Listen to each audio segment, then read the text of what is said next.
Good evening, everyone. Thanks for joining us. Tonight is the June 25th, 2020 Town Board meeting. Would everybody please rise for the pledge?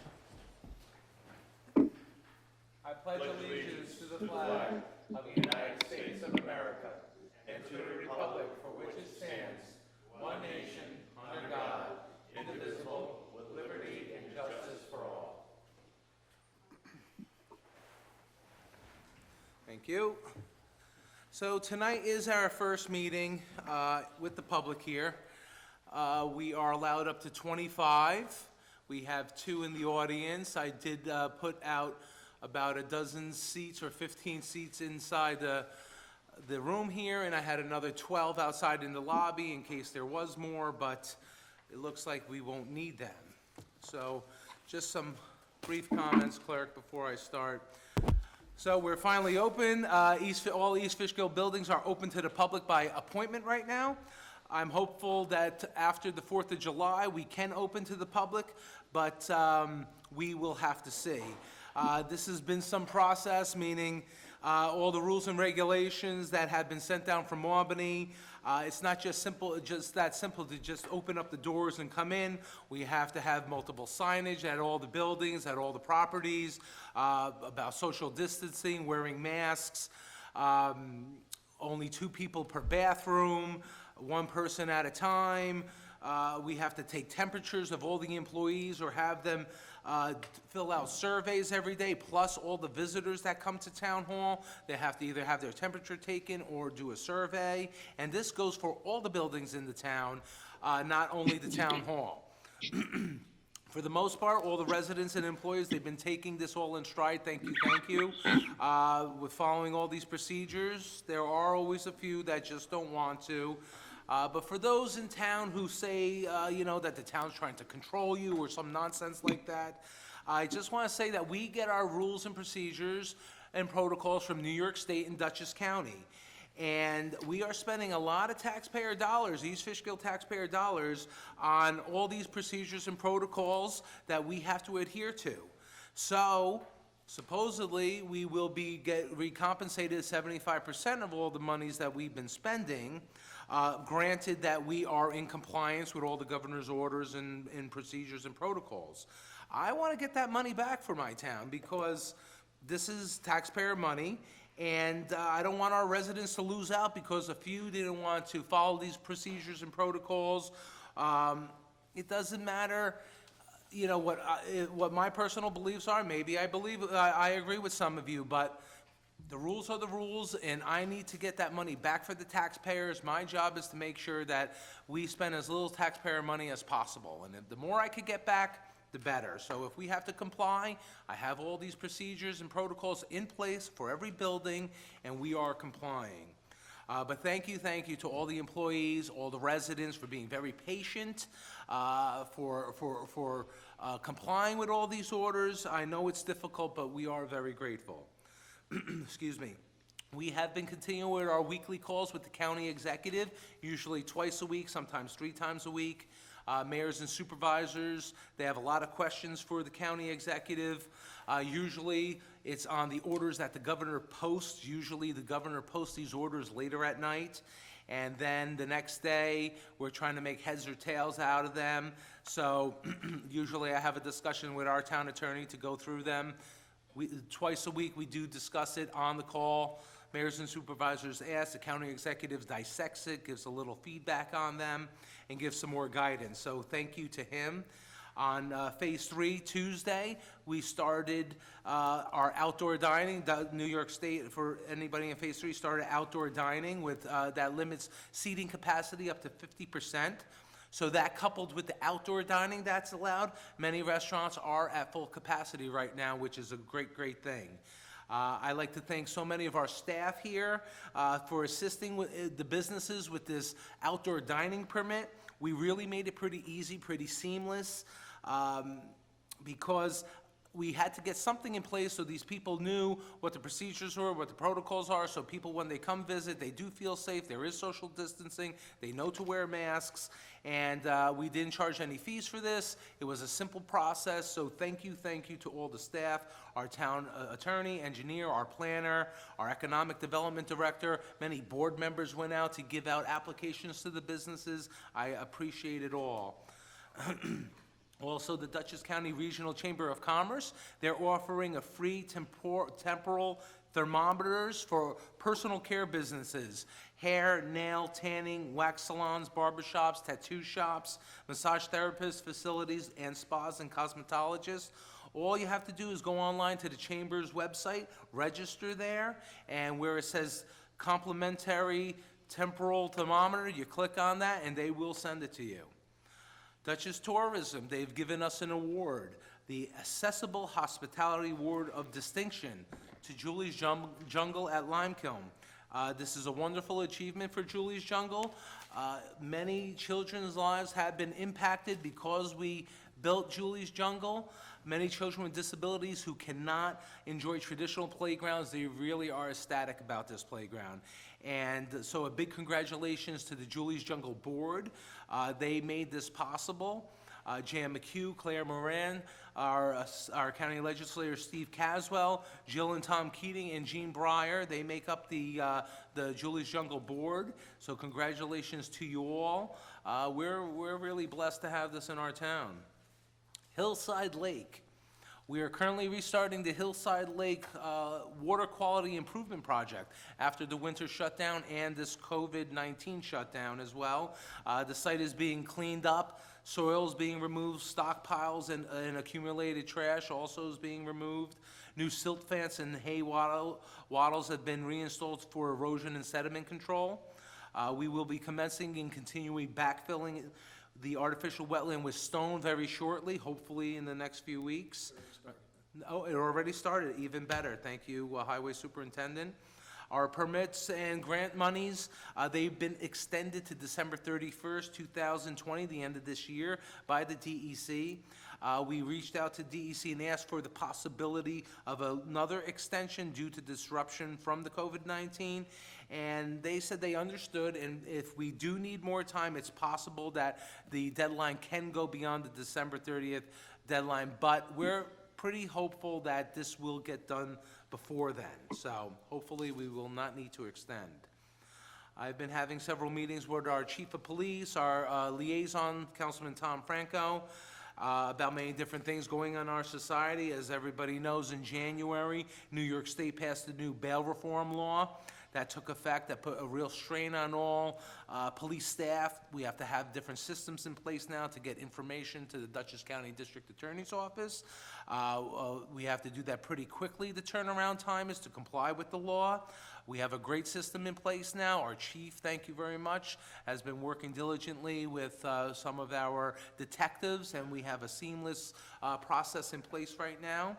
On Tuesday, we had a meeting at the police station with police supervisors, Councilman Franco as well. We discussed many ongoing items going at the police department in the town.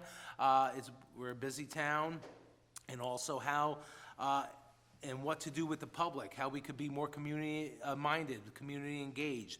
We are, our police department, we're blessed that they are very community, have good community policing skills, so we are lucky. We have had a large outpouring of support for our police department. I thank the many people who have been calling, emails, letters. I see people in the streets, they say how wonderful our police department is. They ask if we're going to defund our police department, and I tell them no, that this town board supports our police, and they're very happy about that. So thank you to all the residents, all our neighbors for coming to support us. It's very important. Now more than ever, this reinforcement is very, very needed. Dutchess County Executive Mark Molinari has indicated to myself and our chief and all the other mayors and supervisors in the county, all of us who have police departments, that New York State is mandating that we coordinate, expedite changes and modifications in our protocols and directives, so that more of these departments have more cohesive directives, and that's wonderful as well. East Fishkill, as you know, we are always ahead of the curve. We did change many protocols and procedures last year and the year before. We have changed our use of force. We banned things like chokeholds many years ago and other debatable practices. So Dutchess County has been in touch with me, with our chief. They've indicated that perhaps some of the policies that we have already implemented will be used as a framework for this discussion. So I'm very proud of our department. I'm very proud of our leadership for coming up with these changes. Dutchess County sees it, and they are going to use our hard work. So thank you to our dedicated police officers. We've been having several meetings with our judges, Judge Romig, Judge Rudner, with our town attorney, about when the court will begin to reopen, when all this will actually happen. We had a call with the county executive, and he invited the chief administrative judge of the 9th Judicial District, Judge Davison, to answer many questions that some people had. Basically, now the courts, they're open to pay fines or lift suspensions and a few limited civil proceedings. The Office of Court Administration has indicated in the next 6 to 8 weeks that they will begin to reopen fully. So I'll keep everybody open to that. We did have a little pushback with the governor with some of our phases, so that could possibly affect those dates, but we will see what they come down with. We've also been having many meetings with our Highway Superintendent, Ken Williams, our Highway Liaison, Councilman Marinaro. We've been discussing many highway problems such as paving and equipment. This might sound like a broken record or a Groundhog Day, but these are our two biggest issues in the highway department, and really the only fix is funding. Since the paving referendum failed last year, something to the tune of 60 votes, we've had to be very creative how to stretch our dollars. We always do, but even more so. One big positive was the quote-unquote fight I had with the EPA to try to get the paving remediation dollars from the Hopewell North Water District for us to do the paving instead of the EPA. I described this to everybody at our last meeting, that the EPA's budget to fix all the roads that the contractors destroyed while they built the Hopewell North Water District, our engineer determined that we could pretty much do a full pave on most of these roads, not all, but most of them, with the budget that they have to pave just half the road. So thank you for our engineer for looking out and saving the taxpayers' money. We're gonna get a better product, and we're gonna do it ourselves. We're gonna oversee it.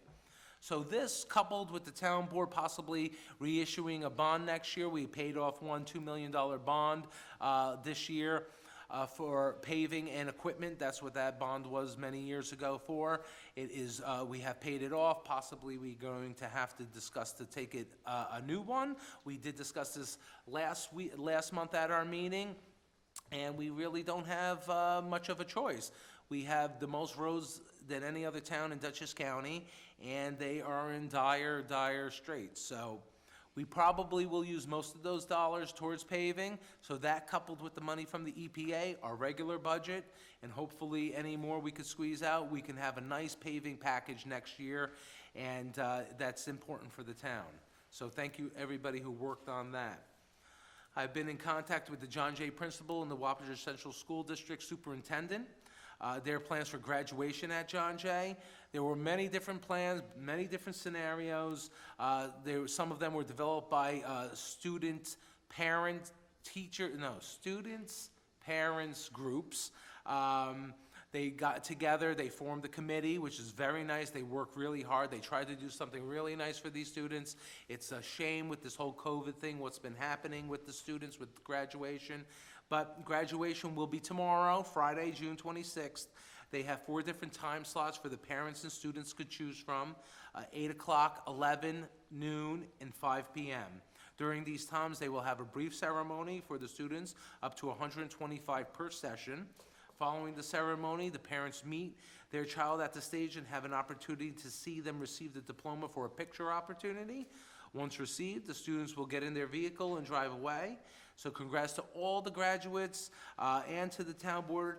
Our town board will be honoring the valedictorian salutatorian next month at our town board meeting. So we will be having that live here, hopefully, and they will come in to receive some awards that the town board will be giving them. So congratulations to all of them. We had a Zoom conference, our town planner, with Dutchess County Planning Department to discuss the Housing Stock Committee that we will constitute next month. Dutchess County, they were very helpful in this regard. They want to help us accomplish good goals.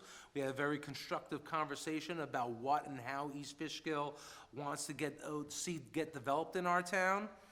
They said that there is a strong need for multiple housing, but we have to phase these type of projects in. We can't do too much too quick. What happened in the 90s, the boom in the 90s, that happened a little too fast. But it's difficult when they're in the heat of the moment, when all these projects come. I understand you have to strike while the iron's hot, but we're trying to head that off at the pass. We're going to be meeting with Dutchess County. We're forming a committee made up of the public to be working with our planner in Dutchess County and come up with a good plan so we don't overbuild. We do it in a timely manner because we do have road problems. We have infrastructure problems. We have to do this correctly. So thank you to our planner, Michelle Robbins, also Dutchess County Planning for assisting with this. I've been working closely with our neighbors, Fishkill and Wappingers, many issues. We work pretty well together, actually. We pretty much want the same things. We want to save as much taxpayer dollars as we can. We share equipment, we share certain services. Next month, hopefully, we will be sharing an HR director. I've been discussing this for many months. East Fishkill and Wappinger look to do a shared service together. We plan to hire a human resource director where we would share that person 20 hours a week. We did interviews at the beginning of the year. About 140 applicants we had. We narrowed it down to about 30. We did those interviews with the town of Wappinger, town of Fishkill, city of Beacon, and East Fishkill. We were the ones to receive a grant from Dutchess County to see the feasibility of this shared service. We did come down to one person each. The two municipalities each chose one person, so next month she will come in to meet the town board, do an interview, and hopefully we can get that done. It's been a long time coming. I've had a few meetings with Global Foundries, our professionals, our town attorney, our comptroller, our planner, our engineer. Most of everybody knows Global Foundries is selling to ON Semiconductor. The sale of that will conclude the end of year 2023. They have been expanding a bit recently. They are expanding for some new manufacturing, which is great. We also been working with them in regards to water on the site. This might sound like a broken record too, but there is a need to form a water transportation corporation because Global Foundries has the ability to offer water to more than just their site. So they go over their property lines, they need a water transportation corporation. So this has been going on for many years. When Supervisor John Hickman was here, we was trying to finish this up. This is working with Global Foundries, Poughkeepsie Joint Water Board, Dutchess County Water Wastewater Authority. There's a lot of moving parts here. So Supervisor Hickman said he was hopeful I could get this accomplished in my first year. Here we are 3 years later, no deal. So been reaching out to Dutchess County Board of Health and others to try to assist us with some of this work. Possibly we could get a deal done. We're very hopeful, fingers crossed. But I'll keep everybody up to date on that.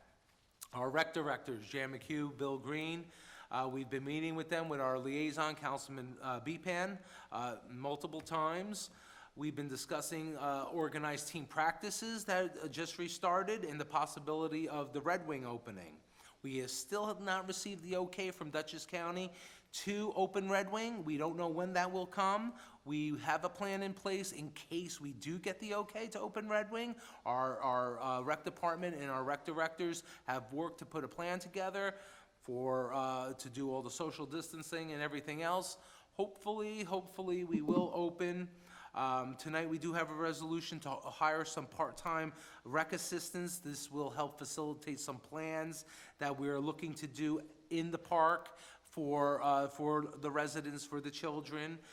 So thank you to our rec director, Councilman Bepan. It's been a lot of work, but hopefully it will work out well. These kids have been cooped up in the house a long time.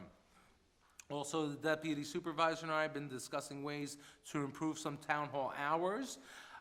We are trying to get more access for the public. We did change hours to the public last year.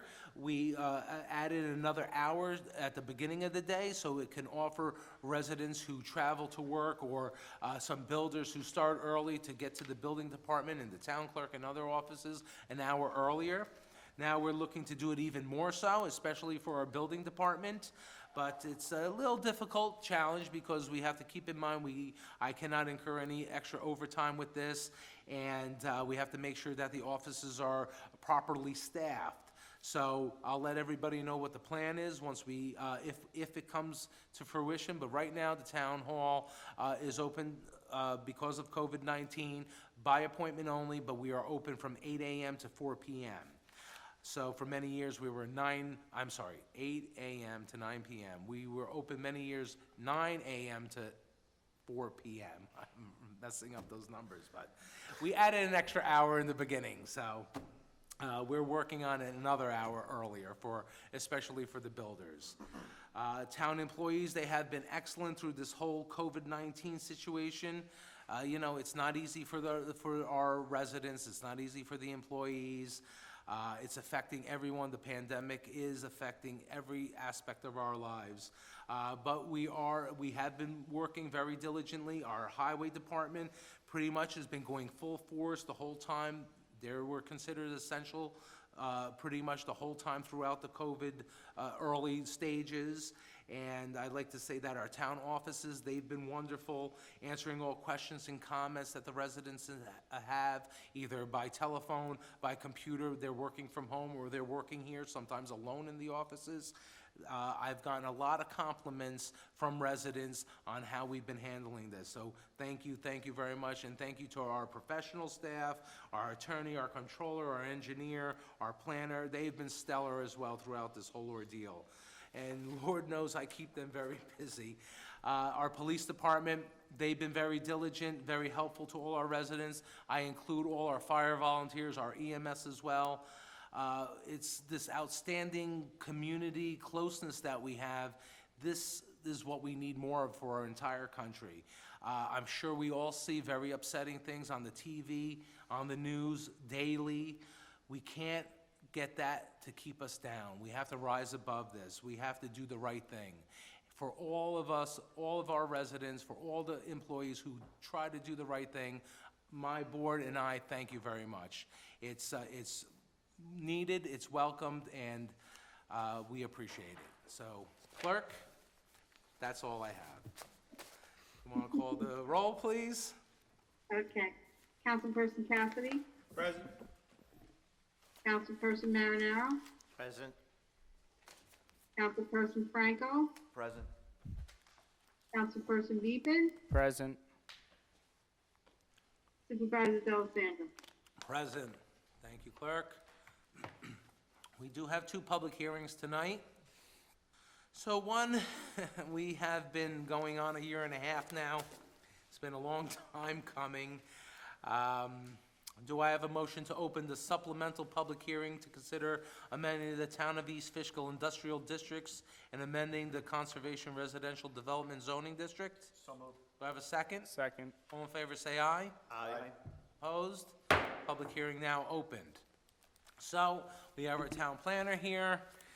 This has been about a year and a half in the workings. And we did close the first one in December, correct? So, would you like to give us a little overview? Sure. Yep. I'm actually going to sort of talk about them combined because both public hearings, I'm going to mention my comments because they're related.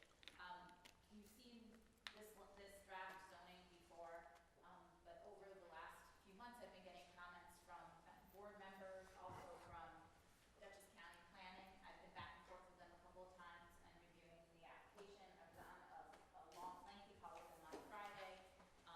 They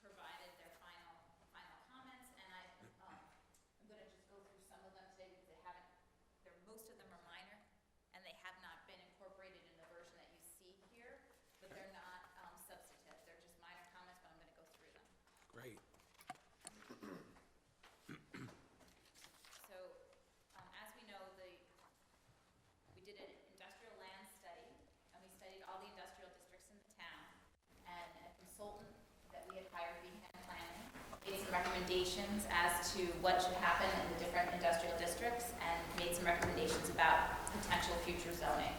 So we've now drafted this future zoning and we're reviewing it again. The first thing is that we had a bunch of issues with what I would call uses that were not compatible with industrial uses that were encroaching on industrial parcels, because there were a lot of industrial parcels placed sort of in the middle of areas that didn't have sewer and water, and were sort of, some of it was just farmland that had been zoned industrial years and years ago. And as the residential districts grew up around them, they were having incompatible uses. So we looked at that. We looked at areas that had sort of more intense industrial use, Sprout Creek Court, which is sort of on the border of Wappinger. We looked at packaged pavement. We looked at the Stormville Airport, which is also zoned for industrial uses. And we looked at the area along Shenandoah Road, which is actually largely residential use right now, but a lot of it is zoned industrial. And we sort of tried to figure out the best way to arrange the uses in a way that would be conducive to making the properties work and compatible and consistent with what was going on around. So the first thing I did was create some definitions, because in our code we were lacking some definitions that we needed to include, including we have, for instance, in our code of permitted uses, a reference to a junkyard, but a junkyard is not defined, so that is an added definition. We added a definition for a commercial vehicle storage yard and for a contractor's yard. I will be making a change, or have made a change to the contractor's yard definition that's different from what you have in front of you. Right now we have a contractor's yard and a special trade yard underneath it. We're combining those definitions. This was a comment made by Dutchess County to make it more clear, and I'll be including some of the specialty trade yards in the contractor's yard definition, so we have one definition, just to make it simpler. We're removing the vehicle storage yard because we have the commercial vehicle storage yard, and I'm going to be better defining the word junk, because it's actually in the junkyard definition, and I have a New York State definition of junk that I'm going to include in there. Let's see. When we were looking at the industrial parcels, we determined that many of the lands that were zoned industrial, particularly in the Fishkill Plains area and also in the Hopewell Hamlet, were really in areas that are more business zones, and were surrounded by residential uses and business uses.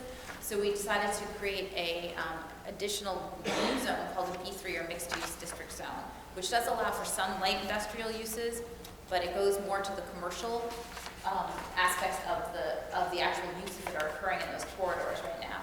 The original I3 zoning that was in these corridors, and I2 zoning, also did allow some commercial uses. So we're sort of just codifying what we've seen occurring just naturally over time in these corridors. Sprout Creek Court will remain I3, and then some of the parcels along that Route 376 corridor will be rezoned to B3. And the B3 district is a mixed-use district, and I think probably the largest change there is that we will allow for residential uses above commercial. So we'll allow for residential parcels above, or residential apartments above commercial uses. And there are specific conditions and criteria that have to be met to receive that use, but that's the major change. So it's similar to the law we passed in the Hamlet years ago, where we allowed mixed use, commercial on the bottom, residential on top, as long as they meet the criteria in the law. Correct. And we are also adding that residential use in the Hamlet Center District. And the Hamlet Center District, I just want to talk about the boundaries of that right now, is centered on what I would call the old historic part of the Hopewell Junction Hamlet. It's essentially the Route 376 corridor where there was the old depot area. And it extends out to 82 to Orchard Place. Right. Basically to the bridge on either side of 82, and then really down towards Mario's. And that's as far as it goes in that direction, and then to Fishkill Road to the north. And essentially there we've sort of tried to create zoning that will allow for revitalization of that area, and will allow also for second-story apartments and commercial down below. We're hoping to encourage pedestrian access and walkability in that area, And we're also hoping to use the zoning to capitalize on the rail trail that is currently under construction, and the new Lake Walton Park that's now owned by the county that we anticipate will bring a lot of visitors, or we're hoping will bring a lot of visitors to the Hopewell Hamlet. And we're hoping that this zoning will encourage the type of uses and the type of environment that will allow people to use the rail trail, then get off, come into the village, walk into the village, and visit the local stores and shops and services that are here. Right, and just a comment for those of you who, we deal with this every day, and just a comment is that we're preparing to do all these changes of zoning in different areas of town, because this town board, obviously, we're pro-business. We like to see development happen smartly, of course. But if we don't have the proper zoning in place and the proper rules and regulations, then that can't happen. How many times have we heard, certain business wants to come into town and they want to, wherever the location is, but they're not allowed? Why can't they do it? Well, the zoning isn't in place, is not there. So this is going to encourage and be shovel-ready for businesses to come and do the things that we want to see happen in the proper places where we want to see happen. Certain things are not proper in certain areas. That's why we took a look at the different industrial zones. Many decades that this hasn't been looked at. So over decades of time, different industrial areas have developed just because a certain business went there maybe 50 years ago, so that had to remain industrial because the business stayed there. So now developments have come, have built all around these areas, built around these businesses, and some of them aren't proper. So we have to make sure that we keep the proper businesses in the proper zones. So I just wanted to make that comment. And to add to that, the zoning currently will not, if somebody has an active use that's in operation, we're not saying that use has to cease. We're grandfathering that use in. But if there's any future change of use on that property, it has to be consistent with the So if they sold the business and it's a certain type of manufacturing and they sell it and it continues to do the manufacturing for another 100 years, it still keeps the zoning in place. It's when the change of use comes is when the zoning would be changed. So I just want to, the major changes to the zoning, we changed we have a requirement for sidewalks that we've changed throughout the zoning from 4 feet to 5 feet. That's an ADA requirement, and so it needs to be 5 feet. There was a comment, and this was actually a comment that one of the board members made, which I thought was an excellent one, and also the county as well. We have in the intent of one of the Hamlet district that we want it to function sort of as a traditional Hamlet center. And the question was, what is that and how do you define a traditional Hamlet center? And basically, I did a little exercise because I got this question from both the county and from the board member, and I just wanted to talk about what are some of the things that you can see a traditional Hamlet center contain, and then just get a little bit of feedback from the board, because I want to make sure that I strengthen that language so that we really define that traditional Hamlet center, and we understand what we really want it to look like and what we want to see. So I did pass out a sheet of paper before the meeting that says traditional Hamlet Center characteristics, and it talks about what some of those things are. And one of the things right now, the way the zoning reads, is we have a building height restriction of 2.5 stories or 35 feet. And that's one of the things I just want to talk about really quickly. I want to make everyone aware that that's the current height requirement right now in the B1 district. And we did talk about a couple of times potentially increasing that to 3 stories. The B3 district in Fishkill Plains will be proposed to be 3 stories. Right. This district is 2.5, and I just want to make sure that we're comfortable with that and that we don't want to consider going to the 3 stories. Board members, any comments about that? We've discussed this many times, Right. so, 2.5. yeah. So the other things that go along with the traditional Hamlet Center are that you provide adequate public and private access for pedestrians, that you create landscaped areas along the street and sidewalks, parking and buildings, so it's a nice atmosphere to walk in. You encourage encourage parking to the rear and sides of the buildings rather than the front of buildings. You encourage mixed uses, you link new sidewalks to existing sidewalks, you keep curb cuts to a minimum, you share parking with neighboring buildings when possible. You encourage the use of alternative pavers to make it look nicer and to demarcate places where you can have pedestrian uses.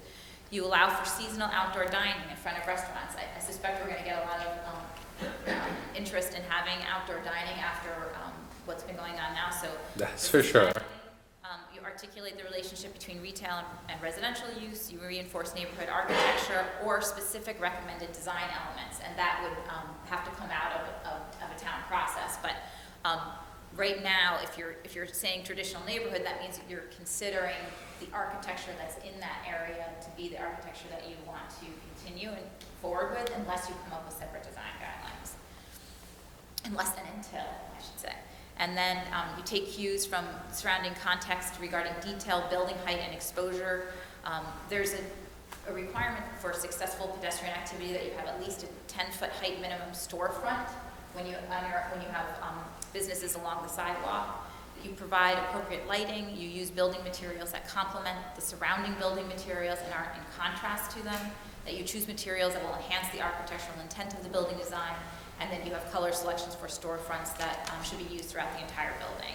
And that you have overall color schemes that are simple for walls and decorative features. And the reason I'm just bringing this up is I am planning to make a change to that to include that. I just wanted to make sure that everybody was in agreement with that language or somehow weaving that language into the traditional center and finding out if anybody had any issue with any of those things. I don't know, we need a little more cohesiveness, that's for sure, in the hamlets. And it is, the zoning is created to be very flexible, because we also understand that by prescribing too many things, everything in the zoning related to design is a recommendation, it's not a requirement. So Michelle, going back to the height of the buildings in the hamlets, so it's going to be 3 stories recommended at Fishkill Plains, but in the hamlets, we're going to go 2.5, that height? That's the way it's written right now. Staying at 2.5. Yep. In the Fishkill Plains is farther off the road, right? And here you're gonna have the buildings are gonna be very close to the road, especially in that Route 376 corridor. So, you know, you have to picture, The height and the closeness to the road, correct. we were taught, when we were talking about this, and I believe in your committee, you also discussed that. You had, there was also a committee made up of Councilman Beepan, Councilman Cassidy, our zoning chair, and our planning chair. So, down that corridor at 376, if we were allowed 3-story, because they're close to the road, you figure it would be more of they were thinking that it would project like a tunnel effect. So just to touch up on that, if we look at the height of all those houses on that stretch of road, they're not all uniform. So my thing is, if somebody buys a one-family house over there, now wants to put a second floor, and the house next door is higher than his, would we not allow that? So if we're looking to uniform the whole thing, if we walk down this road now over there, I could just picture 4 or 5 houses where they're like this, between 376 and 82 to Fishkill Road. The houses are not at the same height. Correct. By us limiting this now, if somebody wants to add an additional floor to make it single into a double, which we could, since we got sewer and water. Right. I don't see why we shouldn't. But by putting 2.5 height, we are limiting the potential.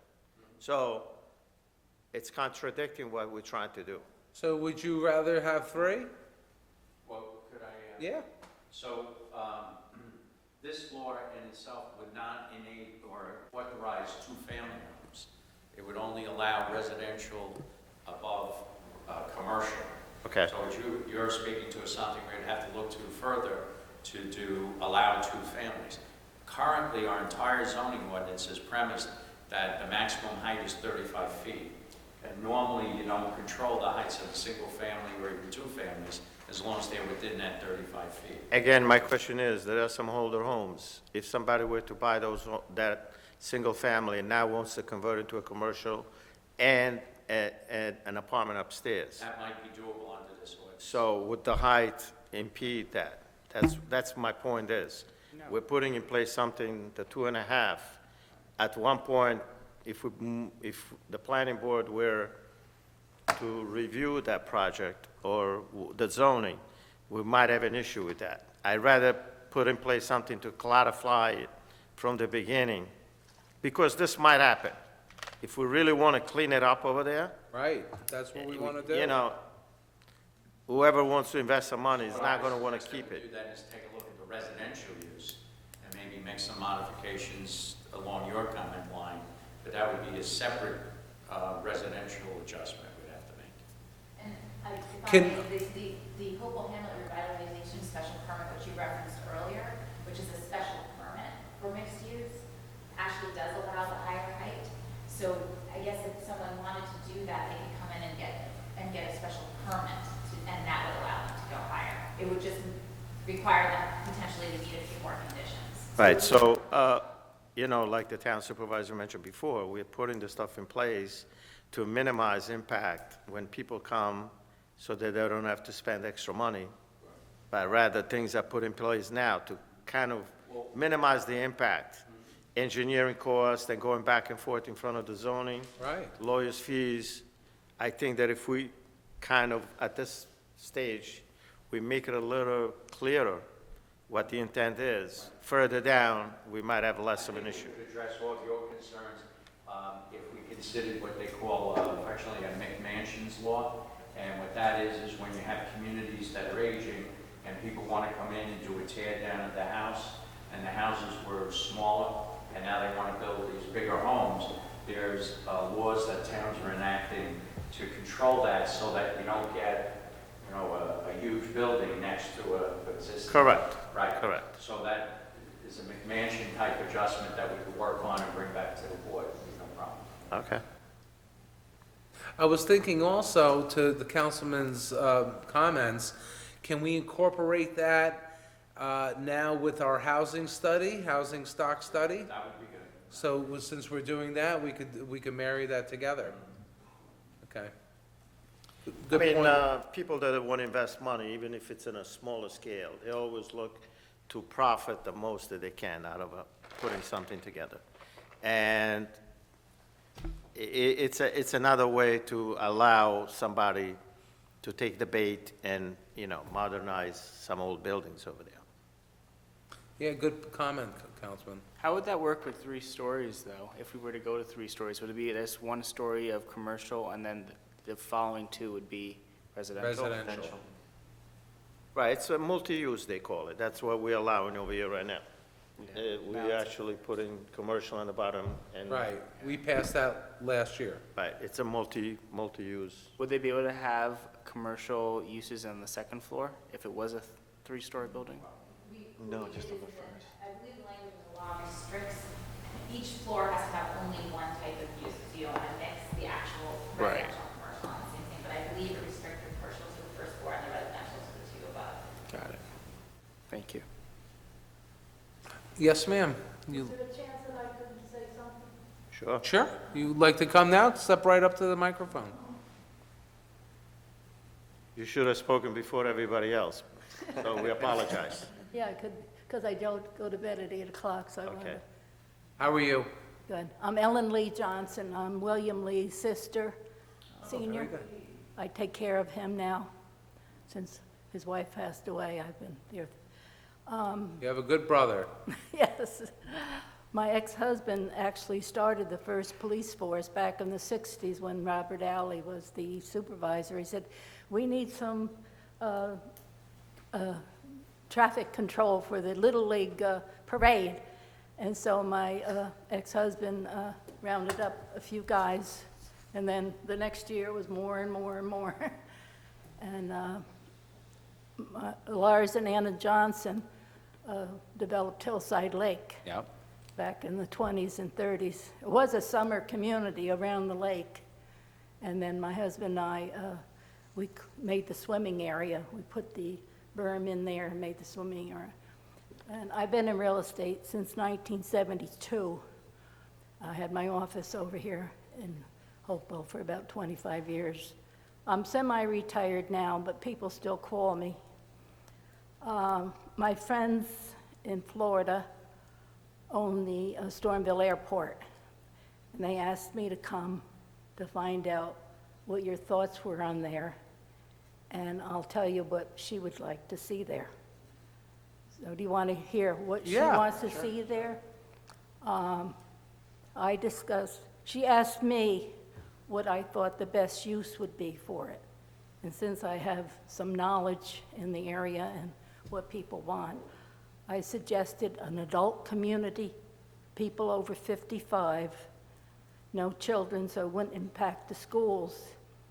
And it would be a cluster housing on about maybe 65, 75 acres with recreation, because it's Yeah, sounds pretty- 155 acres, and we could have nature trails, we could have a little mini golf course, we could have swimming pools, and maybe, I suggested maybe an acre and a half, like 1% of the property for commercial over there where the old house is and where the buildings Yeah, are. yeah. Like maybe a bank or a little deli, just a few little boutique things, very unique. And with people working out of their homes now, it'll be attractive to people that don't want to go to New York City every day with the traffic and everything. So they could have like a little mini Wall Street with, technology today. You could live there and work there and have your recreation. It would be a great thing for Dutchess County. And I've mentioned it to a few people. They said, I want one. And I think that the architectural look, since the O'Briens have owned it since 1917, Peter O'Brien, that named the little commercial O'Brien Court. And then I'm a Lee. My father, Lee Town is named after my grandfather. I'd like to see Lee Farm Road. And people could have gardens. You could have a little plots where people have, vegetables. It'd be a community. And so she wants to know, she had a car accident, and they're thinking about doing the flea market September, October, and November, but she's not sure because she's disabled now and she can't drive, but they're coming up in a couple weeks, and she asked me to come here because I saw the legal notice. Yeah. She didn't see the legal notice. I saw the legal notice. I always read legal notices instead of the front page. So, so town planner, So, I think we can, yeah, we can explain what similar thoughts that we the have. concept there is what we are calling a conservation residential development. right. Which would do, you couldn't have described it better for us. Yeah. It allows everything that you've stated would be allowed in this district. Yeah. It would have to be planned out, but it would allow the residential. It doesn't specifically restrict it to the 55 and older, but it allows the residential component to be clustered. It provides for the open space for Right. recreation, and it allows small commercial use. So it's exactly what you've. Yeah, he wants to restore the main house into like maybe a bed and breakfast because it's big. And then, and where the office is now, he'll use that, the builder for the construction and knock it down the other. There's a airport hangar there. I don't know if that could be an indoor tennis ring maybe. But this ordinance, if the board adopts it, would allow that on that property. Now, what's the timetable on this? Will this map be approved this year? If we pass it tonight, that's it. Oh, my, well, I've praised properties over the years, so the highest and best use that I thought about was Well, I think the consultants the town hired, the town planner agrees with you. Okay, well, thank you for your attention. Thank you, ma'am, for speaking. Please tell Billy we say hello. Yeah, he goes to bed early, I keep him Yeah. in food, I do all his shopping, all his cooking, all his, so we help each other. Yeah, say hi to Bill for us. Asparagus, we've got Swiss chard on the garden today, we get fresh eggs. They're still warm when he brings them home. Oh. Wow. But he's not feeling too good now, he's having trouble standing up, so keep him in your prayers. Thank you enough. Thank you. Thank you. Thank you. Okay. Have a great night. Take care. Okay. God bless. The only other thing is they just made a bunch of suggested language changes, which I will make. The county. The county, that, I will make, they, recommended, just taking some of the language out and putting it into a table of permitted uses and just kind of clean out stuff, which I will make if everyone agrees with that. Okay? I'd just like Yes. to, for the record, just note that the board actually started in December of 2018 on this endeavor. And that was the night at John Jay High School where there was a rather large gathering of people. Yeah. The town board imposed a 1 year, at the time, 1 year moratorium on the Moratorium. industrial zone, which was subsequently extended. And because of the process, the town board engaged a consultant, and the town board actually amended the town's master plan to incorporate the study that was made, supplemented the master plan. So it's a well-thought-out planning tool. And now the town board this evening, this is the actual third time we've had a public hearing on these proposals. And while there've been some changes, they haven't been major changes. They've been terminology, et cetera. And just the one thing that I think was overlooked, if the board adopts this evening, it's going to incorporate and allow a feature which I think everyone in the town should be somewhat excited about, is we are a community of farming. Our town seal has farming implements in it, and we support farming, but things are changing for our farmers. So what we're doing is kind of helping them and solving a problem that's happening in the town. What I'm talking about is to allow farmers to set up to 15 acres of their land for small contractors to park and store their equipment, because this way it'll take the pressure off of everyone looking for small residential zones, small business parking lots. We all need them. We need the tree men, we need Yes. the electricians, plumbers.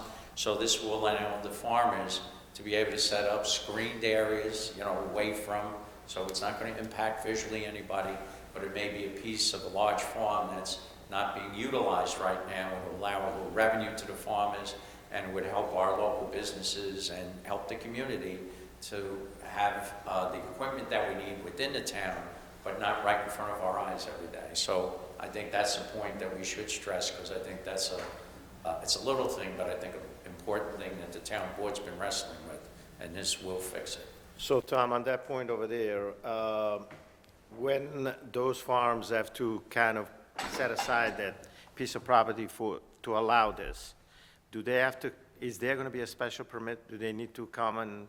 Oh, yes, it's not just, they can't just do it. They have to come in and get a special permit for it. Right. And it's really, it's not a complicated process, but we have to delineate the area. We'd have to see where the trucks are going to be accessing it from above. Right, ground. so we do not need at this point to kind of incorporate that into this It's here. body? It's It is here. inside already? Yeah. I mean, there is the 15 feet. Well, it's on page 13, and then it has 13 and 14. And it just has that be located within the designated area, be screened from public view by either Right. fencing or shrubs or natural vegetation. And there is a limitation, you can't go right up against a residential property, you have to leave some space. So it's, I don't think it's too onerous, but it does control it, that it's going to be on one site. It can be Yeah. on multiple sites in the town, but just one side of the farm. Right, this was a big source of contention for a long time. We would get many complaints from residents about commercial vehicles being parked, contractors using their homes for all their parking.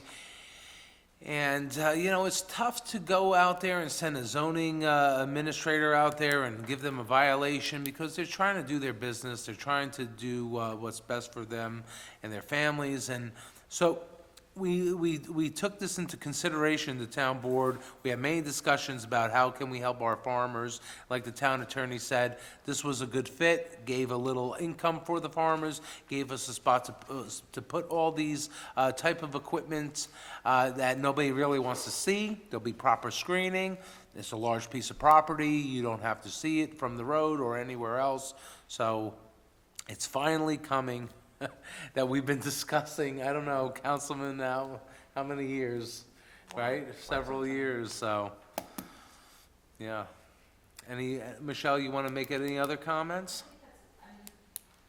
We talked about everything before, and I think most of the comments that were on the more significant side, I went over with everybody.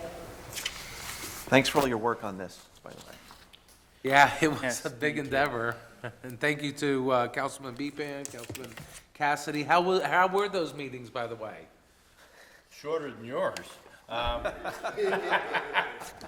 No, it was a lot of input, and she took a lot of information, and she deciphered a lot of it. Really commend Michelle for all the work she did. I have to Because say- a lot of the stuff we needed, Yes. like you said, the contractors have been looking for places to park for 30 years, and there is nowhere. I have to say, we have very talented and intelligent staff, because just about every comment that we gave, they found a way to make it happen and fit into the law, so thank you. So I have a couple of maybe clarifications. I know that I spoke to Michelle today, this afternoon.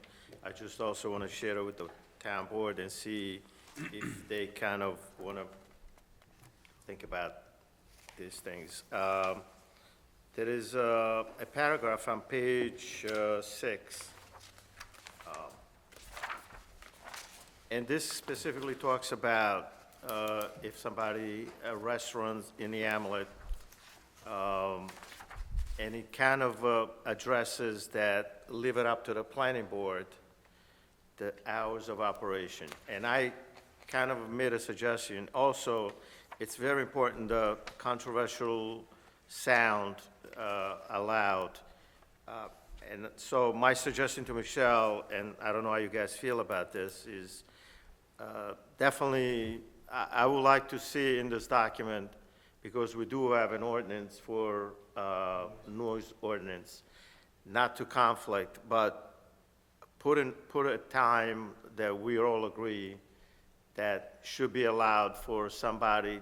Again, we want to be clear from day one, so that if somebody decides to open their doors, I personally don't like any agency to leave it up to them to decide. I think right now, the town board is taking this in their hands, and it's a small decision, but in the past, we've been talking about putting stuff in the books, so make it easier for the zoning board and the planning board to come and regulate. So I don't know how we should handle that paragraph over there. So this is a letter E, subparagraph A. Planning board may limit the hours of operation of any activities that may impact adjacent or nearby properties, such as operation or use of musical instruments or sound reproduction devices or any noise emanating from the outdoor dining establishment area other than conversational and service sounds. So, I don't know about anybody else, but, so, say we continue. Can I just give you? Yeah. So first of all, the noise ordinance is the limit. We can't exceed the noise limits. There's limits in there, hours in the day, and they're perfectly correct. So the planning board can't overrule that. That's the limit. Usually you word it, give some discretion to the planning board, because we can use some examples. If you have a property, a commercial property, like in our case, if a place comes into Hyde Park and wants to have music until 1 o'clock in the morning, I don't think anyone's going to hear it. Correct. Right.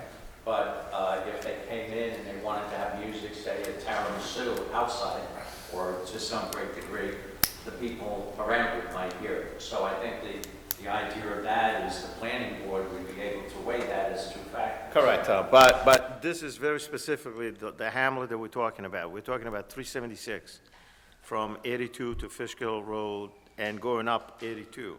So there are houses over there. Again, if somebody decides to come and open a business in that stretch of a road, I think that we should put in place right now what time we should allow.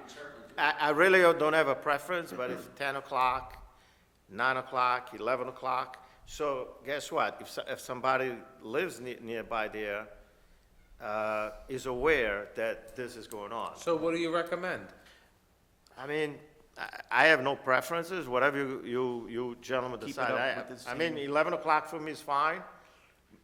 And again, the gentleman, whoever the person might be that opens that business, or whoever decides, we could say, look, you need to tone it down after 9. You're allowed to have music, but don't go crazy. On a weeknight, right, if you link it up to the noise ordinance, I believe that during the 8 weeknights. o'clock, 10, right? no, it's No, I think 10. it's like 9 or 9 or 10. 10. What time And is on the weekend, I think Is it's it 8 10. o'clock, Tom, the ordinance? No, I think it's Chief? during the weeknight, I believe it's 9 o'clock, Yeah. right? And on the weekend, it's 10 o'clock, and it's 70 decibels, 10 feet from the property line. So unless Metallica's playing, I don't think that it's gonna. Right. I think it's important that we keep it uniform with the noise ordinance because a lot of people don't know the difference. So it'll just be, Yeah, but to the councilman's point, most of these type of businesses will be in the Hamlet area. And, There's two of them now that do it. And we know that. And I can hear both of them from my house. So But it probably let's be doesn't real- surpass the 70 decibels. So let's be realistic. Doesn't If you pass go the down same Lower Westchester's, they have these places, Michelle probably is aware of this, where they open their doors, you have seating inside and outside. I mean, you go to Mamaroneck, they do have music playing. I'm sure it's gonna happen here too. soon. Right, you go to White Plains, and they have houses right around there. And upstairs. We are trying to create a commercial mixed use.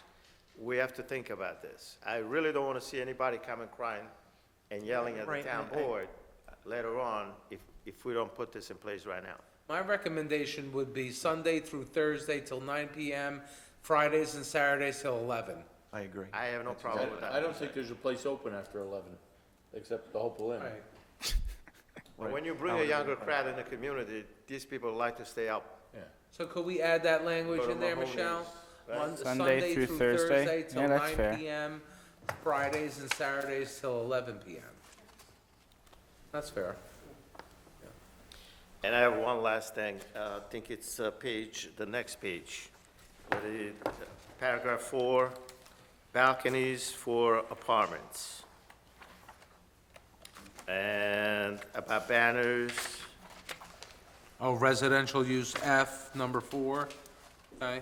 right, to give privacy to those using them as well as to shield those users and their personal effects. Banners, furniture. So what is the intent of that? If somebody puts an American flag on the balcony, they'll not be allowed?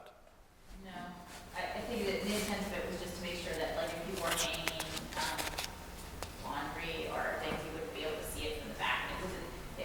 Banners was just part of the standard language that I saw, but we can change it if you want to. Right, but don't forget, lawyers have a tendency of looking at those words. First Amendment would allow the flag flag any way you want. So American flags will be allowed on those balconies? Okay. So even though it says that, it doesn't matter, you can still, okay. I can make it more, I can spell it out. You could, probably it's better if we change it. Stuff that people put on their Right. balconies from the, because you don't want them to be able to see from the street, you know, passersby walking by. Okay.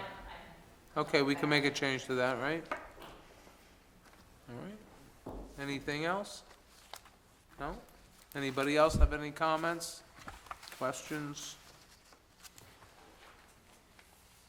No? All right, great. Anybody from the audience wish to speak for or against? No? Okay. With that, do I have a motion to close the public hearing? So moved. Have a second? second. All in favor, say aye. Aye. Opposed? Public hearing now closed. Do I have a motion to adopt the local law supplemental, the amending to the town of East Fishkill Industrial Districts and amending the CRD zoning district? So moved. Do I have a second? Second. All in favor, say aye. Aye. Opposed? Motion carried. Thank God. That's been a long time. Congratulations to the town board for doing that. Okay, we have one more public hearing, which is intertwined with that one. Because, well, I'll get into that once I open the public hearing. Do I have a motion to open the public hearing to consider residential uses in hamlet zones? Do I have a second? Second. All in favor, say aye. Aye. Opposed? Public hearing's now open. So we, as this was taking so long to do the first law, it morphed into more and more, and we look into other things. So we said, while we're doing one area of town, why can't we have it in another area of town? A lot of property owners, a lot of business owners came to me and talking about Fishkill Plains area, saying that they need a little revitalization. There's some plazas there that have vacancies. How can we assist with that? Well, number one, we're working on water to go down that area next year. Number two, we would love to we're looking into the feasibility of running sewer as well. That's a little more costly scenario, but we are looking into that. So as we're looking into these things for the infrastructure, we want to place the zoning, just like we did prior, in place, ready to go. So once the infrastructure comes, or there's excess capacity for on-site sewer, not sewer, on-site, Infrastructure. no, on-site sewer, yeah, no, what do you have? Septic, thank you very much. If you have septic currently, and you have excess capacity, you can utilize it for some residential use. Obviously, that's depending on Board of Health and other issues. But this was an addition to our first law, and Michelle, you want to give us a little overview for that? Right, so I think we touched on a lot of it in the last public hearing, so our time, but this is the area that we talked about, the mixed-use district in the Fishkill Plains, and we talked about the Hamilton Center district, which would cover the old portion of, what I would refer to as the historic portion of Hopewell Junction, and that would allow the residential uses that we discussed earlier. Any comments, questions? So basically, down Fishkill Plains, just like we have in the hamlet, we can have commercial downstairs, residential on the top. That would ultimately help out property owners because they'll have another source of income. Plus, there'll be people upstairs to help frequent the businesses downstairs, hence community, hence hamlet areas. So Comments? Fishkill Plains, Michelle, is from where? From the rail trail to Lake Walton Road or 376? Yeah, it's spelled out there, right, Michelle? It's, actually, it's shown on one of the maps that's in front of you right now. One of these maps? Yeah. Okay. On there, you all know what the map So it's basically from the middle school. It's basically from the middle school, across the street, on both sides of the street, all the way to, essentially to the Waterford border, Right. okay? So to the rail trail, that's where, Well, actually, it's not to the rail trail, because. Past the rail. Right past the rail trail is the I-3 zone that we're keeping I-3, okay? So that area that's not hatched is staying, it's pink but not hatched is staying I-3. The rest of the area that's hatched, all the way through the yellow, the orange, and the pink, is all being E3. The reason they're all different colors is because they were all different zoning districts previously, okay? So all of that area that's hatched is going to E3.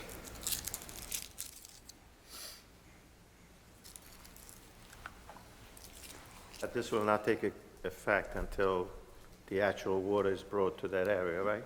Right, most of them won't be able, it'll be in the back, but it won't be able to be utilized until it's, Correct.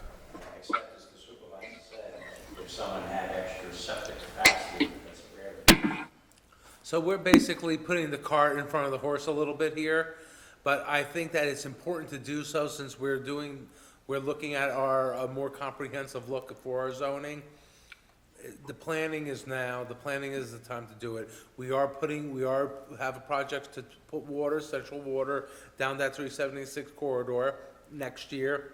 And we are looking at feasibility for sewer now. It is a little expensive. The school district did not want to put the 2 schools on there, but we do have a plan in place that I'm gonna go to them to discuss why it's beneficial for them to go onto our sewer. The engineer and attorney and I have been discussing this, our comptroller as well, and we need to have them in the district, so it brings down the cost to the other businesses. So if this zoning is in place and we do get central sewer, that's gonna take off, so.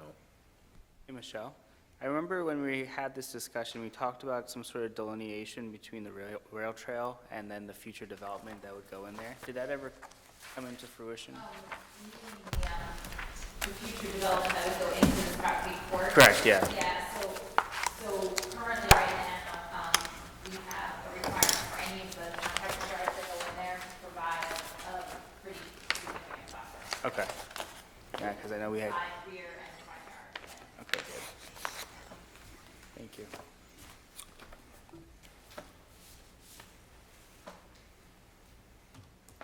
Any other comments, questions? Deputy Supervisor? Nope. No? Mr. Supervisor, I just suggest that all the comments in the prior public hearing be part of this. And just note that if you do vote to adopt, you have to adopt it negatively. Be allowed? Absolutely. So, And I'm okay to make the changes that we discussed Yeah, that was today lunch. in the okay, excellent. Yeah, but it's already. Any other comments or questions? Anybody from the public wish to speak for or against this local law? No? Okay. With that, do I have a motion to close the public hearing? So moved. Do I have a second? Second. All in favor, say aye. Aye. Opposed? Motion carried. Do I have a motion to adopt a local law in the negative declaration? So moved. Do I have a second? Second. All in favor, say aye. Aye. Opposed? Motion carried. Thank you. Hey, Nick, just to be sure, both the laws are gonna pass and Michelle is gonna amend, a few things in it. Is that right? Yes, thank you, clerk. Okay. Okay.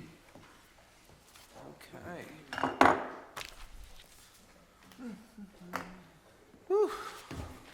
Lot of work there.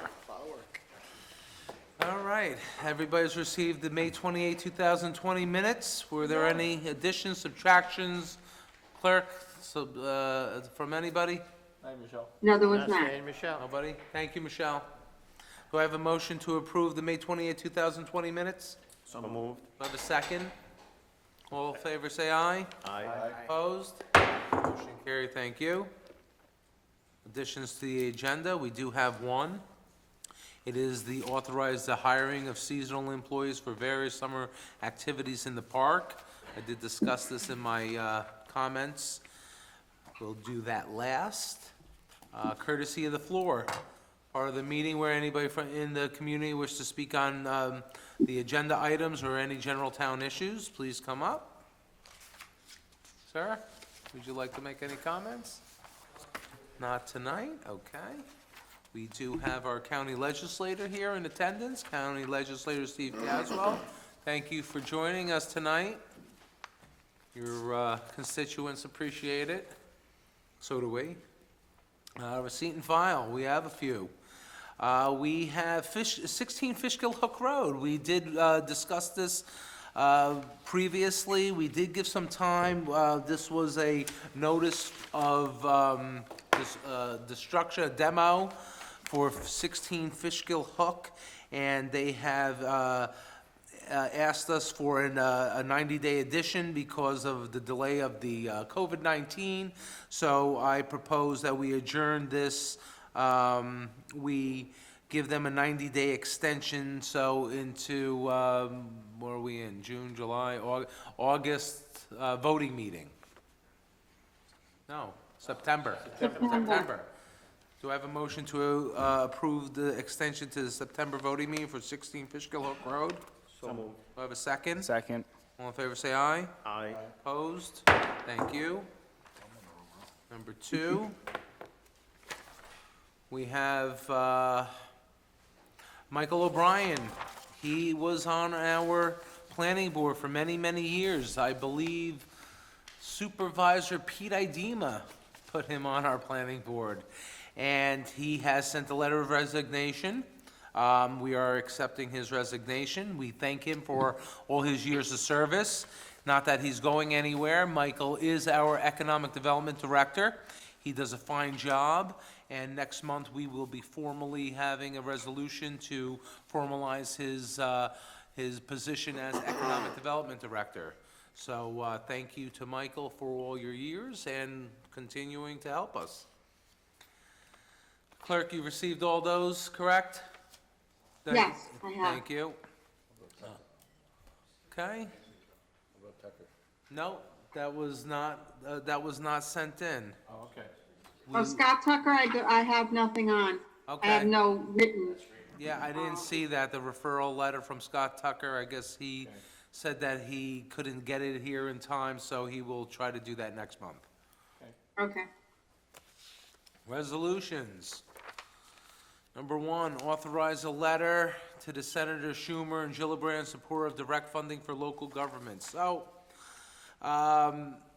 we are in the midst of COVID-19, as everybody knows. We're trying to get as much money back for local governments as possible.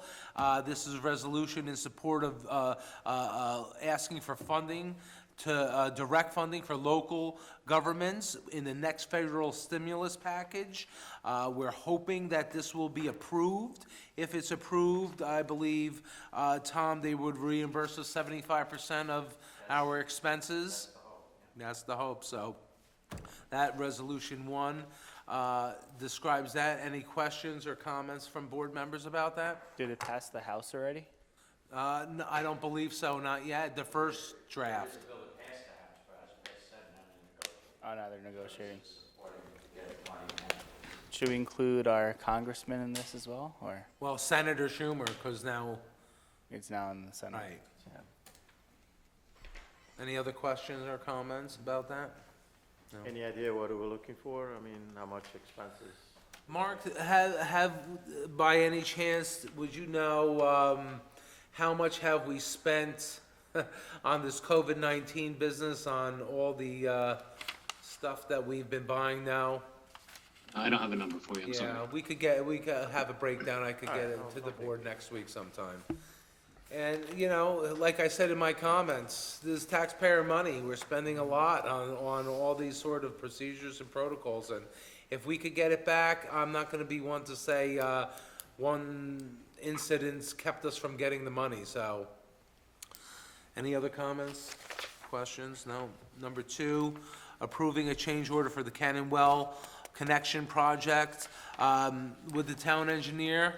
Could he discuss this? Everybody received the town engineer's memo from today.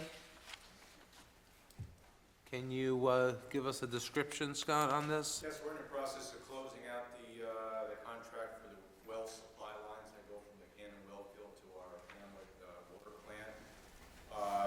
In closing out the project, the contractor had a claim for some issues, basically stemming from the fact that when we first developed the well about 5 or 6 years ago, and we used, the airlift pumps to flush the well, we did our 72-hour pump test, and it's just pumps just really pumping the water out to waste. 5 years later, we put out the contract, we started actually installing the final pumps and all the final mechanicals. And during that process, it came to light that we were getting grit into the well. And it wasn't known before because we didn't have the check valves in place and things of that nature. So we had to pull the well pumps out because we couldn't pass our pressure test and basically troubleshoot to get to the bottom of it. And we found that it was just grit getting into all these things. So we had to do a reflush, repump out. There was some repairs involved to make sure everything is, the way it should be, as we started up the system, which we are now up and running. So this change order basically, for the most part, represents, the issues that we ran into unexpectedly as a result of, grit in the will. And there was just one item at the end that we're kind of trying to work out, and that's a grounding issue of a flow meter. The contract stated that the flow meter needed to be grounded. We didn't say specifically how. They grounded it to the top of the line pipe, which is kind of normal. But the technician who came down to calibrate the flow meter recommended instead that it needed to be grounded to the control panel instead. So we're kind of haggling over about that expense here. I'm trying to work that out. Okay. And that will close out that contract. Next month, we're probably looking at the contract to close out for the line that went to Fishkill Road, that we'll be actually connected to. We'll be closing out that contract. And probably, hopefully, the following month, we'll close out the Hampton. I believe those two contracts are within the budget, the original budget. This one overran the original budget by, I think, about 60,000 on a $1.3 million project, which is unfair. Yes, and this project also benefited from the contribution from Toll Brothers at $950,000. Excellent. We received their final payment. Excellent. That was the moving of the tank. Moving of the tank, yes. And of course, the EPA also participated in that project. And that isn't done yet either, that we're still haggling with the EPA over We're, I the, think, 2/3 paid, and we're waiting on the final third. over the final number, so I will let the board know when we do get a final number with the EPA, but our comptroller will be sending out a notice to them with backup information that they were asking for, because we have all our numbers backed up, and we are asking for every nickel that we believe is ours, so. Any other comments or questions about the change order for the Cannon Well connection? No? Okay, number 3, authorize the recreational development funds for security cameras and the Parks building and garage. So this, we had discussed this many times. We did refer this to the Rec Advisory Board to utilize rec development funds for cameras in all the parks, and also to construct 2 recreational maintenance buildings, one at Lime Kiln and one at the main park here at Hopewell Rec. The totals, as you see, are about the total is $185,000 for all 3 projects. Any comments or questions about this? Pretty straightforward. Once we were doing the renovation of the town hall, we did take away some space in the back where we did make new offices for the comptroller's suite back there, and they are needed of a new facility now for our rec maintenance department, so. Right, and I'd like to just add, as part of this, the new building going in the rec area, which we will remove what's left of this building in the back, just clean up the back, and get a little more parking. Yeah, there's one little shack in the back, broken down. It's pretty much a hazard, really, at this point. It's very old. That will come down, like the engineer said, clean that area up, place more parking for the public, so. The maintenance garage is the new building that we wanted to build? At Lime Kiln. Lime Lime Kiln. Kiln, but, But they still need something here because they do so much. no, but I'm just going, and then we're gonna redo one down here. And redo. Rebuild. New. Rehabilitation. Yeah.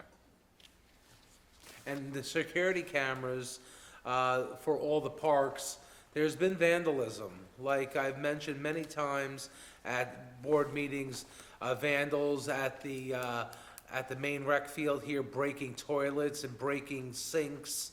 Up at the other park at the community center, keying and scratching senior citizens' cars. I think we've had enough of that. So I think we all agree that these cameras will be more beneficial. Absolutely. Any other comments or questions about that resolution? Okay. Number 4, declare certain property surplus. Sometime, whatever we have property that needs to go out to auction, we need to first indicate that it is surplus. We have a 2002 Ford Crown Victoria and a NEC overhead projector. These will go out to absolute auctions in realty without cost to the town.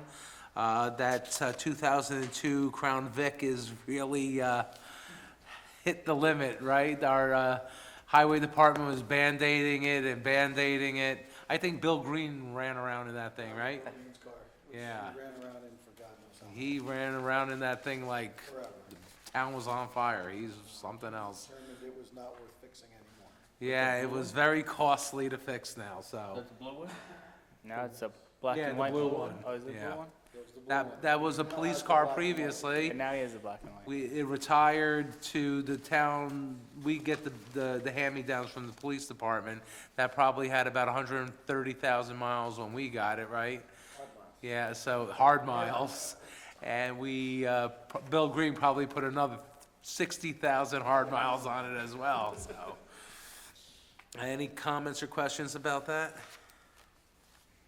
No, okay. Number 5, authorize fireworks for July 3rd at the McGrath Field. Rain date is July 5th. So we are having fireworks.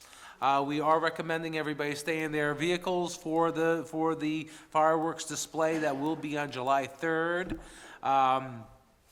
The town board did make the decision that we felt it was needed. It was a needed pick-me-up for our community since we've been going through this whole COVID-19 pandemic, and I think that it's nice that we all show our love for our country and for our community, and we have a nice fireworks display. So that will be on July 3rd, Friday, before the 4th. And we are advertising that on Channel 22, our website, and please stay in your vehicles because of the COVID-19 procedures and protocols. Any comments about that, questions? Estimated start times around 9:15. 9:15, so Councilman said 9:15, we'll begin the fireworks, so be there or be square. Any other comments or questions? You just make that up? Yeah. All right, number 6, authorize here unsafe structure. We've been going through these many times now. We find there's different buildings throughout town. It's about time that we address them. One is 1 Hauser Mountain Road.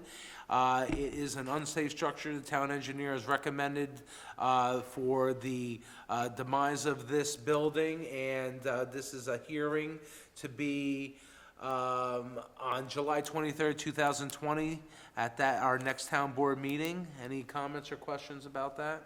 Everybody knows where the building is. We've seen it. Yeah, it's in some bad shape.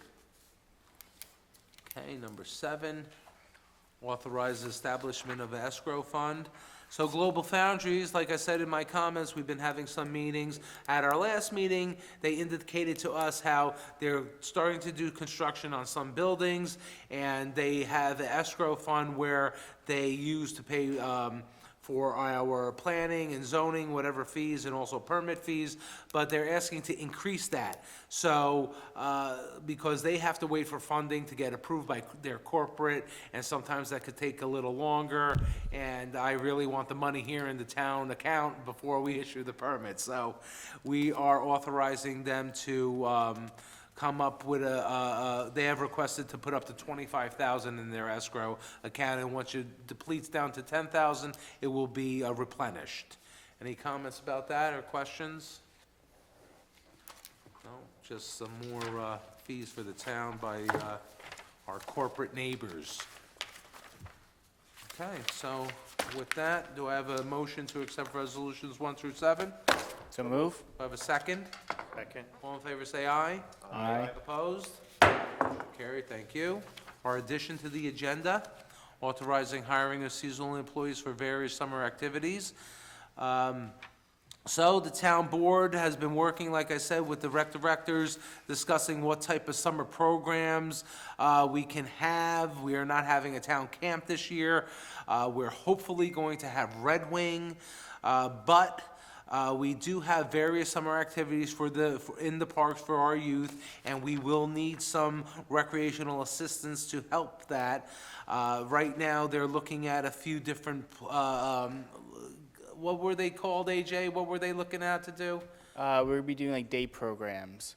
And what were some of them, some they were thinking? I'll read them in my He'll comments. read them in his comments. So this is authorizing us some of these recreational assistance. Also, we have volunteer helpers at no pay that would be authorized to work at these program that we do.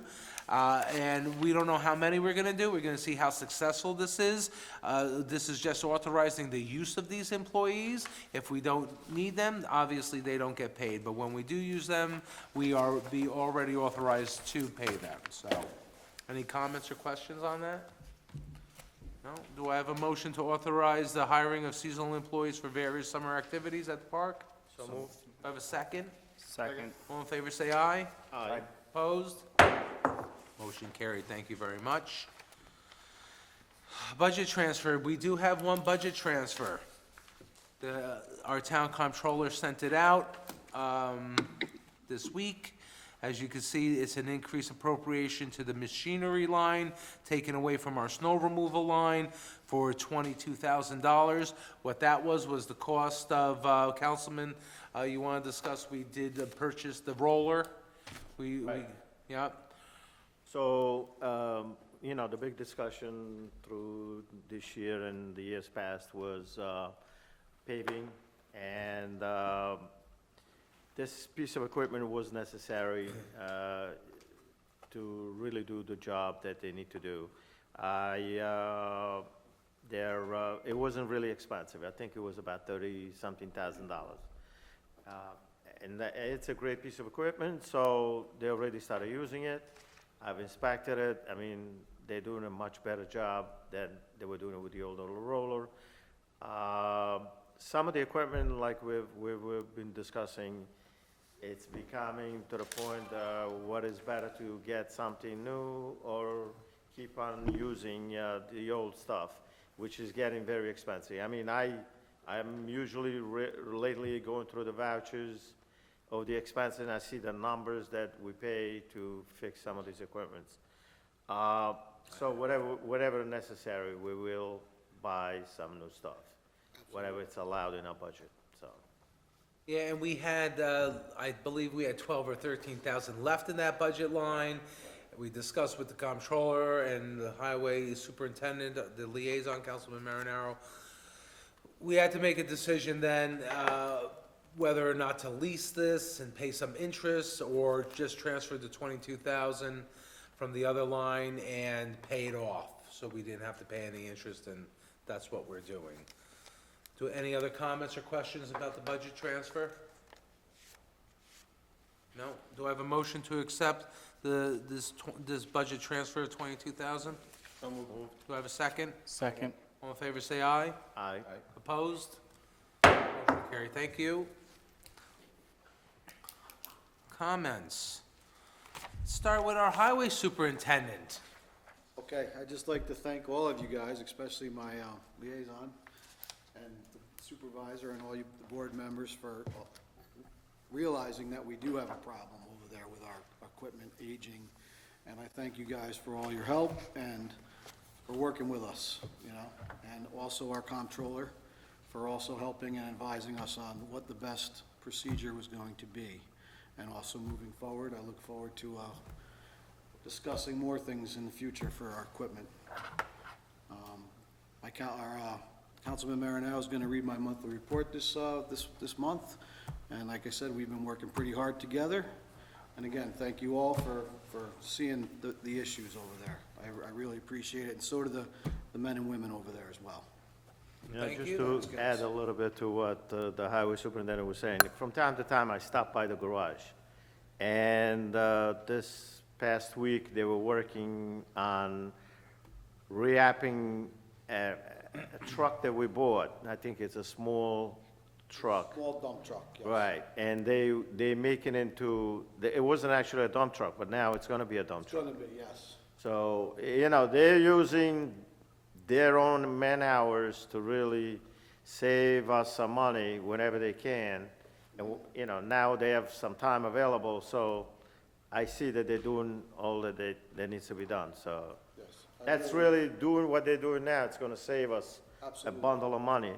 We have good mechanics, we have good operators, good truck drivers, our laborers, right? Everybody's trying hard, trying to keep what we have in good shape, by maintaining it. When there's issues, they bring it up to our head mechanic, Keith, and he makes sure he addresses it. And any one of you guys are more than welcome to stop by at any time, and you guys do. Every one of you has been there at one time or another. So the other Again, thing I that they. thank you all. The other good thing that they're working on, talking about equipment and the longevity of the equipment, I think that you're still waiting for the gentleman to come to do the undercoating on your trucks, right? Once he gets cleared through Right. when COVID is over. We have done the newer vehicles, but, some of the other stuff that we want to get done, that we've been refurbishing, we want to get him back in again. So that's also gonna save us a lot of money because, by doing that, the corrosion of the salt and it's keeping the trucks, The company is Rust Coat. right. The gentleman hasn't been able to come up because of the coronavirus, but I think as soon as things Absolutely. get back, he's gonna be Absolutely. taking care of that. Great, excellent. Okay, thank you. Chief, how are you? I'm well. How are you today? Good. Thank you for everything the last few days, support on everything. I really appreciate it. So, since our last meeting, we've handled 2,422 calls for service with 102 offense reports, 27 arrests, and the biggest thing right now for police agencies is the training. So fortunately, we attended last year, a comprehensive 3-day seminar on policing and the use of force. So in the beginning of this year, before certain issues arise, we began implementing the latest training.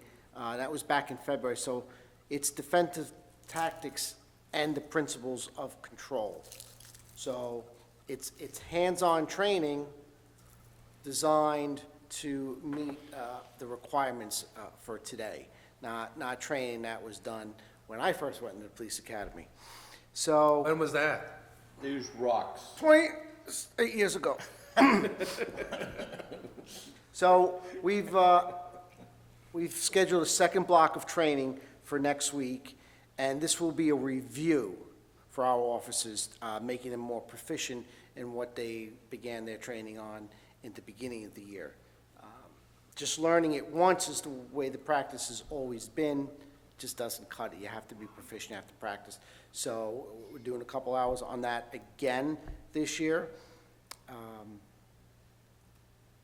And the training is designed as the next step if de-escalation fails or it's not an option.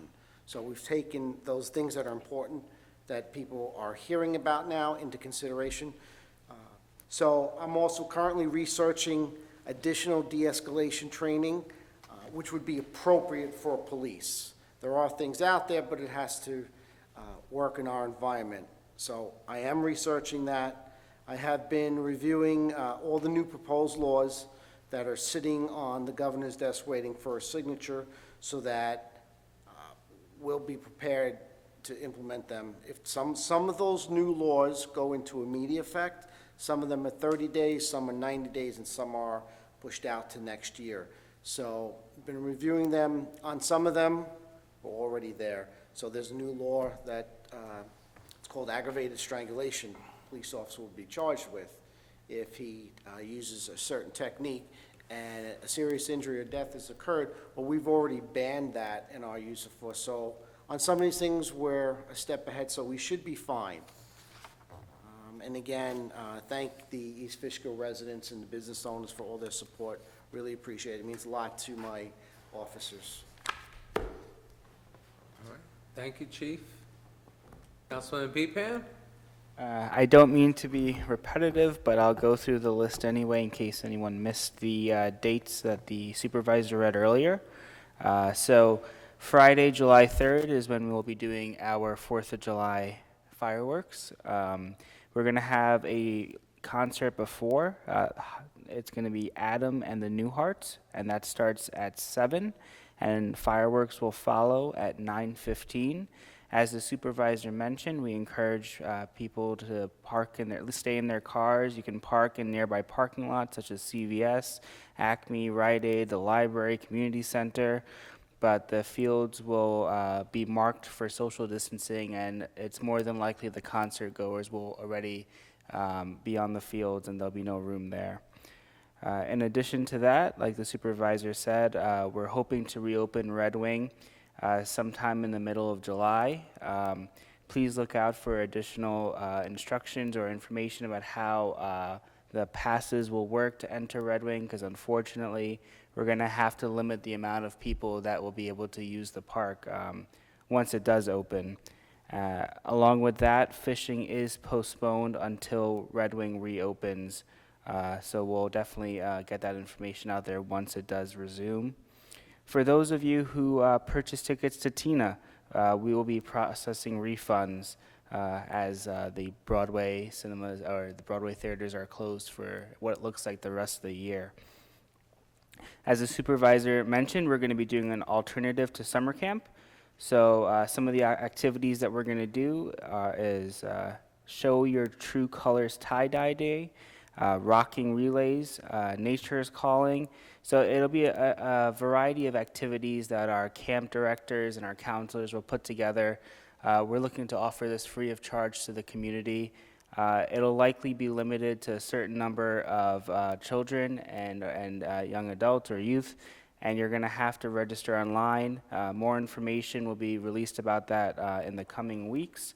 I thank our recreation department, Jan, Christine, our camp directors, and Butch for making this come to fruition, because it was a lot of work, a lot of last-minute planning, especially with all the restrictions that are in place for doing any sort of recreation activities. Breadview Park is currently closed while construction continues to rebuild the dugout and backstop, but we're hoping to reopen the park by sometime next week. The roller rink at Hopewell Rec is currently closed as well for repairs, and we're hoping it should be open by, actually, I think it's already, would it reopen this week or it should be open next week? And the basketball courts are now open, as well as playgrounds. Like some of the signs mentioned, we encourage residents and the kids to use social distancing while on the playgrounds, wear a mask when possible, and we're trying to limit the capacity of the equipment to 10 kids per playground. But with that, that's all for my comments. Thank you. Thank you, Councilman. Councilman Mariner? So we've had some member of the community asking question, what is the highway department doing as far as paving and repairs? And I have a list of work that have been done and they plan on doing in the near future. So paving work, they've been doing through and leveling work on 07 Lake Road, Allen Road, and Flagler Road. This is right across from Lake Walton Road, the intersection over there. I personally went to look at the job. The street hadn't been paved in so many years. I mean, I had some constituents come out, and some were pleased with the work, and it definitely is a big improvement compared to what was there before. Broadway in Lomelo is next for true and leveling. We have also begun to prep Leetown Road for paving. Over there will be a 1.4 miles paving, which will be using the Gorman Group to reclaim the road, similar to the work that was completed on Brown Road. So that road over there in Leetown is actually gonna be 100% paved. Patchwork on Cross Road, Asner Mountain Road, and Hillside Lake area. They also been working on some pipe replacing, extensive pipe work on Asner Mountain Road, and also on Leetown Road. additional work on Country Club Road, where just recently they were notified of some pipe that were collapsed. You know, aging takes a toll on these pipes. So they are presently, I think they were there today, working on that. So the department will resume working on Hillside Lake project, as the town supervisor mentioned before. Assisted the police department also with extensive masonry work at the garage, been there also. Some of the other board members have also been at the police station, and, you know, great job that they did over there. Saved us, the taxpayers, a lot of money, and our police chief is very happy with that. Assisted Central Hudson with some tree work on Fox Road, Leetown, and Osner. Cleaning out the catch basin in our watershed areas with the jet vector. The griddle, which is a new piece of equipment that we also got this year. Again, they're very appreciative for that. They've been using it every day. So the griddle has been working in Lomela, Brescia Boulevard, Zenner Boulevard, cutting the shoulder on Osner Mountain Road. I also went to look at that job over there while it was going on. And there is a large curb installation on Cherry Lane. Cherry Lane. New line striping on Osner Mountain Road and East Oak Road. Also, like the town supervisor mentioned previously, the piece of equipment, the roller, it's a small piece of equipment, but I was there when the equipment was delivered, and these guys were so happy that they got this new, piece of machine. How So I want to happy? thank the whole How board happy? and for making this possible. Christmas morning. How happy were they? They were, no, really. They said Christmas is coming early this year. So, that is all that I have. Thank you. Thank you, Councilman. Councilman Franco? You know, I really can't say enough good things about Chief Bellino and the East Fishkill Police Department. They continue to do such a great job, and they make us all proud. I received several phone calls this past week, as well as I've been going door to door, talking to some constituents, and I gotta tell you, it's such a pleasure to hear them all defend and compliment our police department. So Chief, thank you, and to all the men and women there, you guys continue to do a great job, and you make us all proud. I also want to thank Kenny and the Highway Department. You know, as I was saying, I've been going door to door the last 2 weeks, and occasionally I run into a constituent who's had an issue, and I call up Kenny, and within a day or two, everything is taken care of. So Kenny, you and the guys and the girls, thank you very much. We really appreciate it. Appreciate it. And one last thank you to our supervisor, Nick, for all the hard work you've done since the start of this crazy pandemic. You know, Nick and I talk often, and he's been saying that he's never worked harder and longer.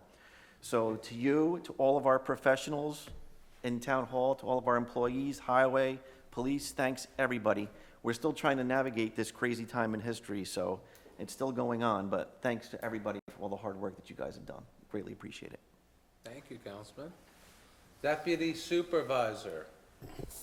I've known Nick for over 25 years, and I can guarantee he's never worked harder.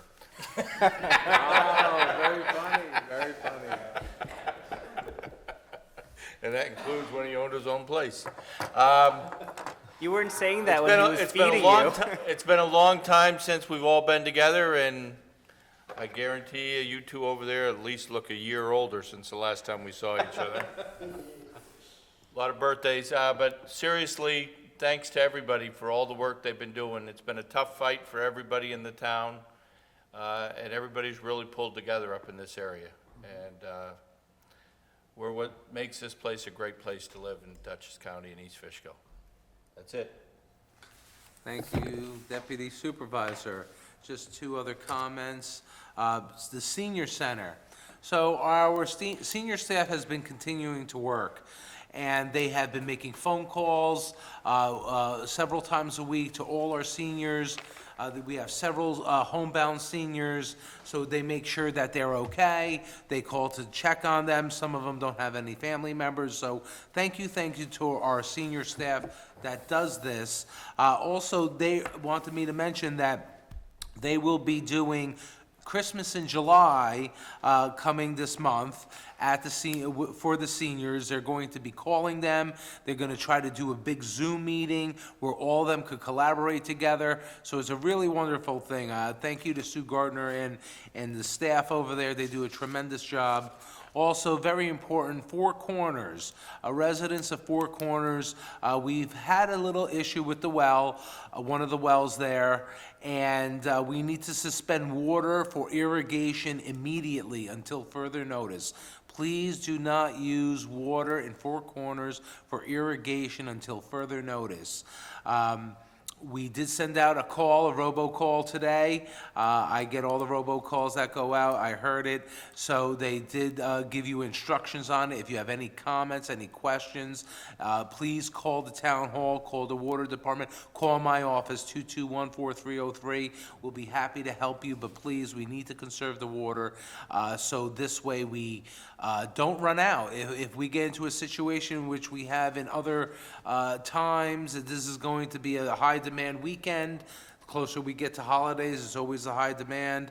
And the heat, plus we haven't had any rain. We don't want to come into the situation where we have to bring tankers of water in, like we have in the past for another water district in town. So please, Four Corner residents, please limit, do not use any water for irrigation until further notice. And with that, our next town board meeting is on July 23rd, 2020. Do I have a motion to adjourn? So moved. Do I have a second? Second. All in favor, say aye. Aye. Opposed? Thank you very much. Thank you to you all, too. Have a good Comptroller, Deputy Attorney, and our clerk. Deputy Attorney. Thank you. Thank you.